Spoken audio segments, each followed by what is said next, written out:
Hello everyone. I just want to make a quick video about this interesting instrument that I just acquired yesterday.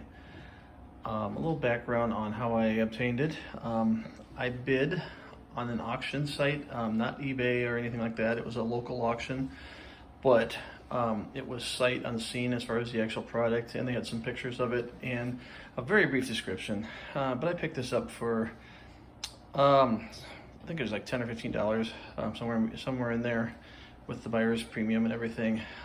So pretty inexpensive. And what they had advertised it as was an Autoharp, and that's what I thought it was too, although I'd never seen one quite like this. But this is an Oscar Schmidt, which is a pretty common Autoharp brand, and it says special Panama model 1915. And now I'm not sure if this actually dates back to 1915, which makes it 116 years old.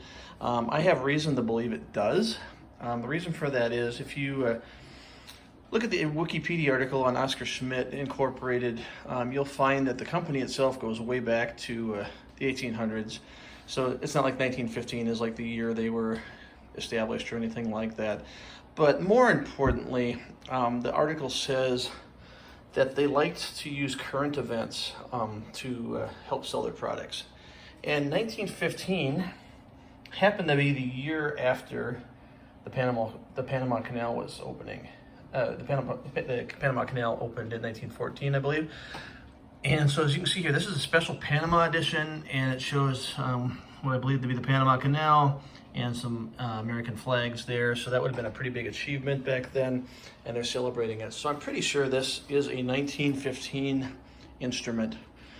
So that's pretty cool in itself, just to have a 100-plus-year-old instrument here. And the condition I got it in is basically like this. This is a tuning key that it came with, and it was actually jammed in the C hole here. So I knew that was going to be a problem. That basically came like this, and it was like wedged in there, and it was actually kind of hard to pull out. I think they had this tag wrapped around it. So I knew I'd have to do some repair. And so let's look at it. The crazy thing is, this is not an Autoharp.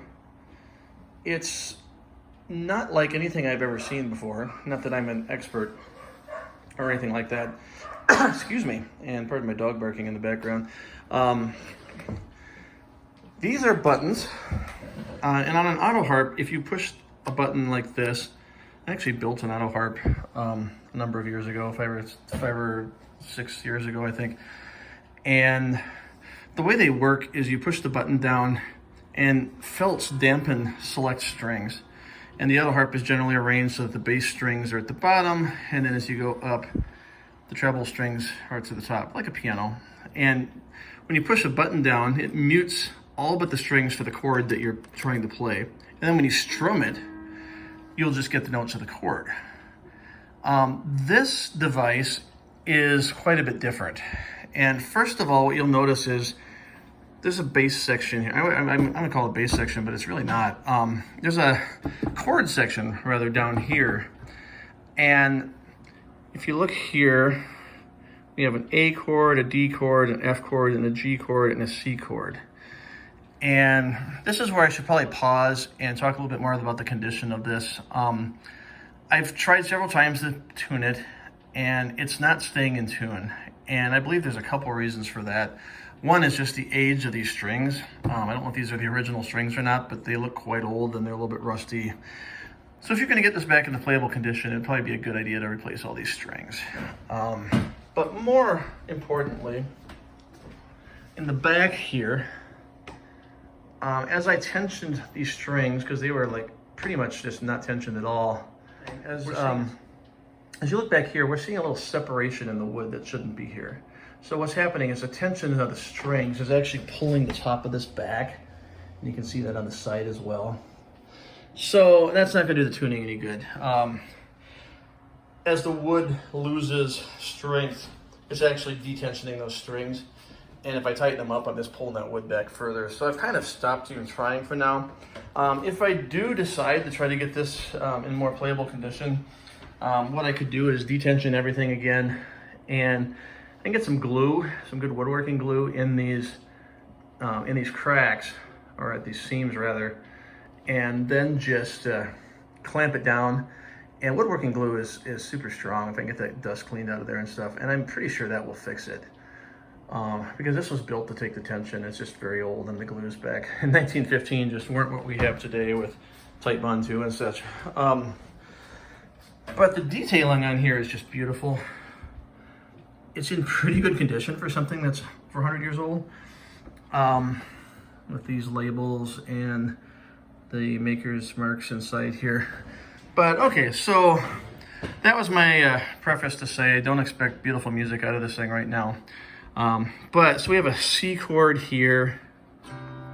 It's actually not too bad.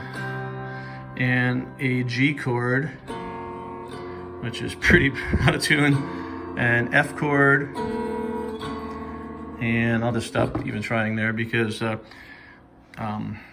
did try tuning up the C chord right before this video, and the rest I left alone, and they're pretty bad. But now what about this right side?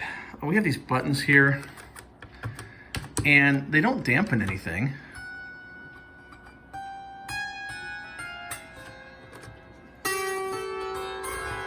And then what's even more curious is this whole thing slides. And that puzzled me. At first I thought, okay, if this is like an Autoharp and there's felts with little slots cut out, like a traditional Autoharp, maybe that's some sort of way to transpose a chord or something where you can hold down a chord and then slide it and hold down a chord and it like transposes up a half step or something, or down a half step rather. But that's not what's going on. I pushed this, it's not hitting a string. I pushed this, it's still not hitting a string. And I took this thing apart, and I can't really show you this right now because I put it back together, but on the bottom of these things is not a felt, but it's a little, what I would call a quill. And that should have tipped me off, but it didn't. I'm like, okay, well that must be just hitting the strings somehow. But some of you maybe have figured this out already, but if you know how a harpsichord works, unlike a piano, the piano has a hammer that strikes the string, bounces off, and then the note resounds for as long as the key's held down or the pedal's held down. Harpsichord, on the other hand, will have a little quill that plucks the string, and then it will hold until you release the note and the damper comes back on the string. And so you get a much different sound from a harpsichord. This is kind of the same mechanism. And this is in really poor condition right now as far as operating. This, I believe, should be raised a little higher up off the strings because some of these strings just are being hit by this. So I would have a little work cut out for me to get this in playable condition again, aside from trying to replace this part here, which I'd have to build most likely. I believe I could replace some felts and stuff to get this raised up. But how does this thing work? So we have a C note here, which corresponds with the C string. That's the last string, number 15 there. Sounds like that. Now when I play this, let's see if I can actually get this to work. I'm gonna hold the button down. That didn't quite work. There we go. It's hard to do this one-handed. But it's actually supposed to pluck these strings. Let's see if I can find a better one. Nope, string is too damp, there we go. So I'm holding down the G button. It's plucking this G string, and if I can find another working one. Not really. Try an F and a G chord together, that'll sound wonderful. Hey, chopsticks.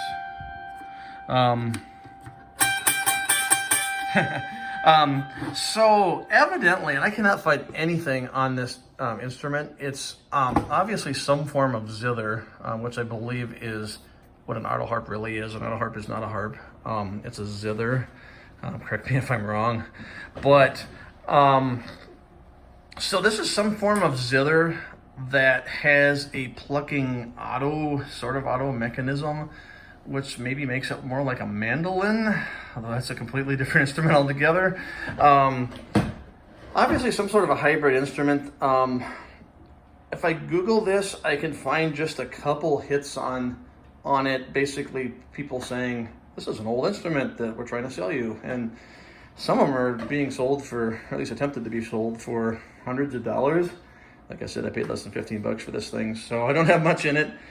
I don't know what I'm gonna do with it, to be honest. I might, most likely I'm a tinkerer. If I can find some time this winter, I may try to, like I said, take all the strings, detension, glue that bridge area down and the pin block area down so it's solid, and see if we can't get it to stay in tune with these strings.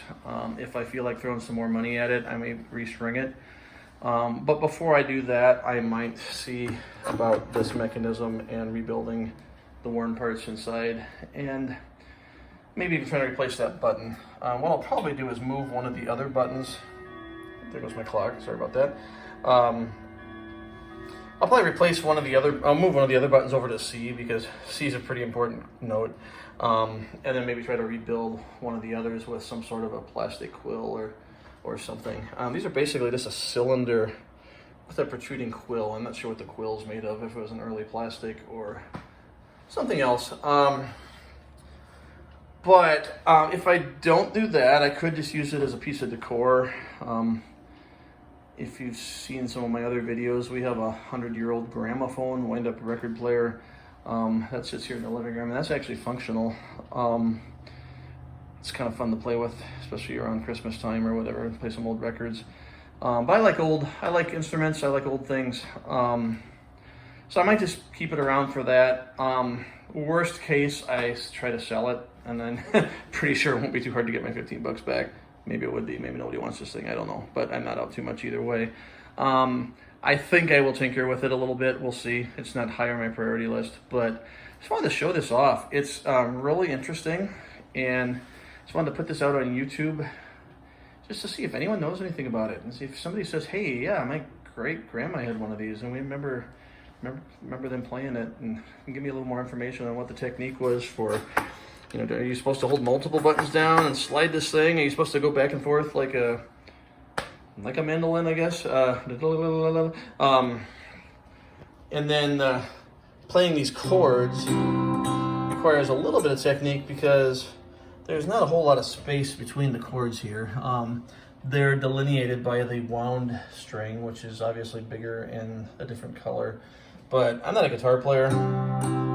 It's a little bit hard for me to hit that without hitting this other note, which is currently really out of tune, but even if it wasn't, it was not something you would want in that chord. But anyway, this video is a lot longer than I expected it to be, so I'm going to cut it off, but just wanted to share this cool new old instrument that I have now. Later.